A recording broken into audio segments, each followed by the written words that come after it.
আমি একটি গল্প বলবো, তার নাম হলো বেঁচে থাকার সবজির পরোঠা।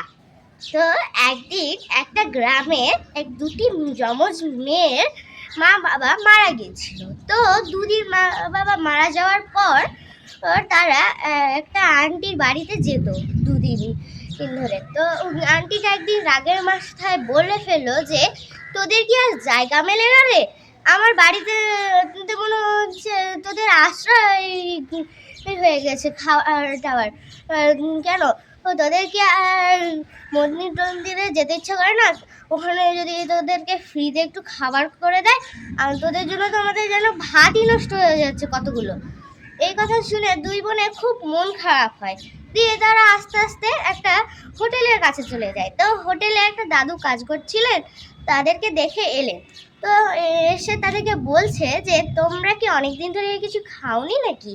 তখন তারা ক্ষুধার্ত অবস্থায় বলল যে, না আমরা খাইনি, আমাদের মা বাবা মারা গেছেন। দিয়ে সবটা বললে তারা খুব মনটা খারাপ হয়ে যায় যে, এরকম দুটো বাচ্চা মেয়ে এরকমটা করলে তো তাদের মনটা তো খারাপ হবে। দিয়ে তিনি একটা সিদ্ধান্ত নেন যে তিনি ওই দুজন অনাথ মেয়েকে নিজের আশ্রয়ে রাখবে। তো এটা কথা তাদেরকে বলে দেয়, আর তারাও খুব খুশি হয়ে যায়, আর ওই দাদুর বাড়িতেই থাকতে শুরু করে, দাদুকে হেল্প করে, আর দাদু তাদেরকে ভরপেট খাবার খাওয়ায়।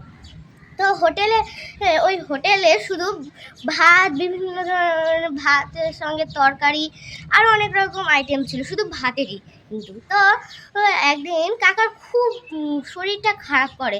তখন দুই বোনেরা ভাবে যে, কাকুর তো আজকে শরীর খারাপ, আজকে আমরা দুজনে কিছু বানাই। দিয়ে তারা তাদের আগের কথা মনে পড়লো যে, আগে তাদের মা বাবা যখন ছিল তখন তাদের বাড়িতে যেগুলো বেঁচে থাকা খাবার থাকতো, সবজি টবজি, সেগুলো দিয়ে পরোটা মতন তাদের মা ভেজে দিত।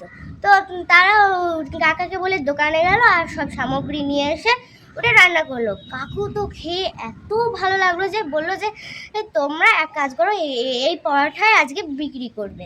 তো তারা দাদুর কথা মতো গিয়ে বিক্রি করলো। তো লোকজনদের এত ভালো লাগলো যে তারা অনেক আরও অর্ডার করলো আর খেয়ে গেল।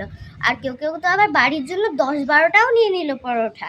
তো এইভাবে তাদের দিন ভালো যাচ্ছিল। তো তাদের মাঝে একদিন দাদু মারা যান। তো দাদুরও বলতে কেউ ছিল না আপন, তাই দাদু তাদেরকে দোকানটা দিয়ে দেয়, আর তারা ভালোভাবে কাজকর্ম করে তাদের দোকানে উন্নতি করে।